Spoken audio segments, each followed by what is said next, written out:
அவங்க வீட்டு உள்ளே இருந்த டென்ஷன் தான். சிலது வேண்டான்னு அவங்க பிள்ளைக்கிட்ட சொன்னாங்க. பட் 2 months தான் பிளாக் ஆனாங்க. அவங்களுக்கு சில உடல் ரீதியான ப்ராப்ளம். நம்ம பண்ணதான் தப்பு. நம்ம டென்ஷன் ஆகிக்கக்கூடாது. நம்ம எதுக்கு டென்ஷன் ஆகிக்கணும்? சில நேரங்களில் இந்த பிள்ளைங்க ஏதாவது எடக்கு முடக்கு பண்ணி அம்மா கிட்ட மாட்டிப்பாங்க. அம்மா அப்பா யார்கிட்டையாவது மாட்டிப்பாங்க.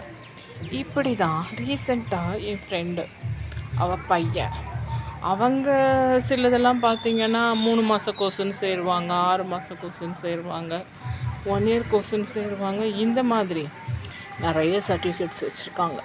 பட் டிகிரின்னு முடிக்கிறதையே தவிர்த்து ஒரு டிகிரியை டிஸ்கண்டினியூ பண்ணிட்டாங்களே தவிர்த்து மற்றபடி அவங்க நாலேஜபிள் பர்சன் என்னை பொறுத்த வரைக்கும்.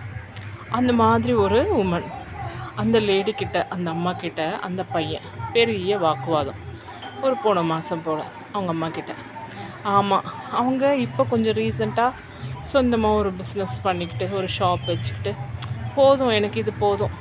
அவங்க பியூட்டிஷியனை முடிச்சிருக்காங்க, சில மசாஜஸ் தெரப்பியெல்லாம் முடிச்சிருக்காங்க, தெரப்பிஸ்ட்டு. அந்த அவங்களுக்கு ஒரு சில கிளைண்ட்ஸ் இருக்காங்க. அவங்கள பார்த்துக்கிட்டு அவங்க பொண்ணு கல்யாணம் பண்ணிட்டாங்க. இந்த 2 வருஷமாக தான் அவங்க பொண்ணு அவங்கக்கிட்ட இல்லை. ஸோ அந்த மாதிரி அவங்க ஒர்க்கை பார்த்துக்கிட்டு ஏதோ போய்கிட்டு இருக்காங்க. ஆனால் அப்பயுமே ஒரே ஒரு நாள் நைட்டு தான் அவங்களுக்கு ஒரு கால் ஃபஸ்ட்டு ப்ராப்ளம் பேரலைஸ் மாதிரி ஆயிடுச்சு. எந்திரிக்கவே முடியல. அதுவுமே அவங்க வீட்டு உள்ளே இருந்த டென்ஷன் தான். சிலது வேண்டான்னு அவங்க பிள்ளைக்கிட்ட சொன்னாங்க. பட் அது நடந்தது. ஸோ அதனால் அவங்களுக்கு ப்ரெஷர் ஏறி அதனால் அவங்களுக்கு ஒரு மாதிரி ஓவர் ப்ரெஷர் ஆனாலும் என்ன ஆகும், ஒன்று ஹார்ட் ப்ராப்ளம் வரும், இல்லை பக்கவாதம் வந்துடும். அந்த மாதிரி பேரலைஸ் ஆகிடுச்சு.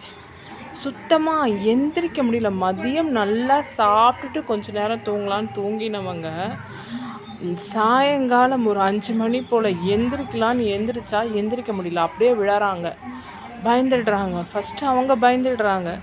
பயந்ததுனால ஒரு காலே வரலை. ஒரு கால் தான் வரல, இன்னொரு காலாவது எடுத்து வைக்கலான்னா அதுவும் வரல. அப்படியே இழுத்து தான் நடக்க முடியுது. அப்போது அவள் பொண்ணு அவங்க அம்மா பார்க்க வந்திருக்கா. அவள் வெக்கேஷனுக்கு வந்திருக்கா. அவங்க பொண்ணு, இல்லைம்மா இருங்க நான் பிடிக்கிறேன், வேண்டாம் நானே எந்திரிப்பேன்.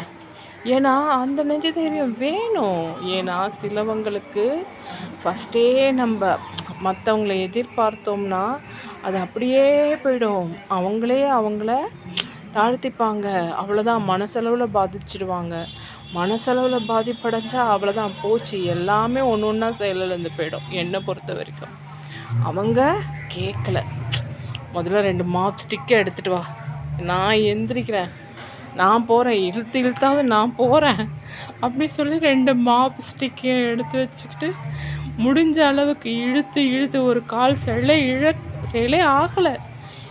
இழுத்து அந்த ரெஸ்ட் ரூம் போகிறதுக்கு அவங்க பாடுபட்டாங்களாம். அவ்வளவு பாடுபட்டாங்களாம் அந்த ஒரு நாள் தான். அப்புறம் காலையில் உனக்கா எனக்கா தெய்வத்துக்கிட்ட தான் கண்டபடி உனக்கு இவ்வளவு நீ என்னை கஷ்டப்படுத்தி இவ்வளவு நீ இது பண்ணி அப்போது நான் உனக்கு முன்னமோ அப்படியான ஒரு இதுவான நிந்தனைகள் வேறு. இன்றைக்கி நான் சரி ஆகலைன்னா ஒன்று நான் என் உயிரை விடணும், இல்லையா நீ என்ன சரியாக்கணும். என்ன உனக்கா எனக்கா பார்க்கலாம். கொஞ்சம் கொஞ்சமாக மசாஜ் பண்ணி அவன் தெரப்பிஸ்ட் இல்லையா, தெரப்பி எல்லாம் தெரியும் அவங்களுக்கு ஓரளவுக்கு. சிலதெல்லாம் அவங்களே காலிலேருந்து ஆக்டிவேட் பண்ணி வர்மா இதெல்லாம் பண்ணி மறுநாள் நார்மல் ஆகிட்டாங்க. ஒரே ஒரு நாள் தான், மறுநாள் ரெடி ஆகிட்டாங்க. ஆனால் ரொம்ப ஓட்டம் பண்ண முடியல, ரொம்ப நடக்க முடியல. ஆனால் கொஞ்சம் அந்த கால் வந்துருச்சு. அப்போதான் யோசிக்கிறாங்க, நம்ம பண்ணதான் தப்பு. நம்ம டென்ஷன் ஆகிக்கக்கூடாது. நம்ம எதுக்கு டென்ஷன் ஆகிக்கணும்? நம்ம டென்ஷன் படுத்துகிறவங்கள டென்ஷன் ஆக்கணும். எதுக்கு நம்ம டென்ஷன் ஆகிக்கணும்? என்ன வயசானாலும் நம்மளோட இதை விட்டு கொடுக்கக்கூடாது. வாடா ராஜா, நான் பெத்தவனி, நீ எனக்கு நீ இது பண்ணுறியா, வாடாடே. எங்கள் அப்பாவுக்கும் எங்கள் தாத்தாவுக்கும் தான் நான் பயப்படணும். உனக்கு ஏன்டா நான் பயப்படணும், வாடா டேய் நீயா நானா பார்த்துக்கலாம் பிள்ளை கிட்டக்க. என்ன பண்ணிட்டாங்க நேரடியாக, நீ செய்வியா செய்ய மாட்டியா, முடியாதுங்கிறான் அவன். அப்போ நான் போகிறேன்டா, எனக்கு இன்னும் எங்கேயுமே கூப்பிடுறாங்க, என்னை நம்பியிருக்கிறவங்க இருக்காங்க, அங்கே போய் நான் வேலை செஞ்சேன்னா என்னை தங்கமாக தாங்குறவங்க இருக்காங்க. அப்படியா, அவனுக்கு என்ன தோணுச்சோ தெரில அந்த நேரத்துக்கு. அம்மா ஒரு 2 இயர்ஸாக இப்படி பிஸ்னஸ் தான் பார்த்துட்ருக்காங்க. ஒரு 2 மந்த்ஸாக ரொம்ப முடியல அம்மாவுக்கு, கை கால் வலிலாம் ரொம்ப இருக்குது. அதனால் அம்மா போக மாட்டாங்கன்னு நினச்சிருப்பான் போல இருக்காங்க. ஆனால் அந்த லேடி வாடா டே நீயா நானா பார்த்துக்கலாம் போய் ஒரு 2 இது பார்த்துருக்காங்க வெளியூர், கொஞ்சம் நியரஸ்ட்டு வர்மா ட்ரீட்மெண்ட் இதுன்றதில் போயிட்டாங்க. பட் இவன் நினைக்கல, இல்லை அம்மா வந்துடுவாங்கன்னு நினச்சான். 1 வீக்கு அங்கேயே அக்காமடேஷன் அவங்களுக்கு ஃப்ரீ, ஃபுட்டு ஃப்ரீ இருந்து அதுக்கப்புறம் சரி பண்ணிக்கிட்டு வந்தாங்க. ஆனால் அந்த வர்மா சென்டரில் இவங்களுக்கு ட்ரீட்மெண்ட்டை விட நிறைய வேலைகள் இருந்தது.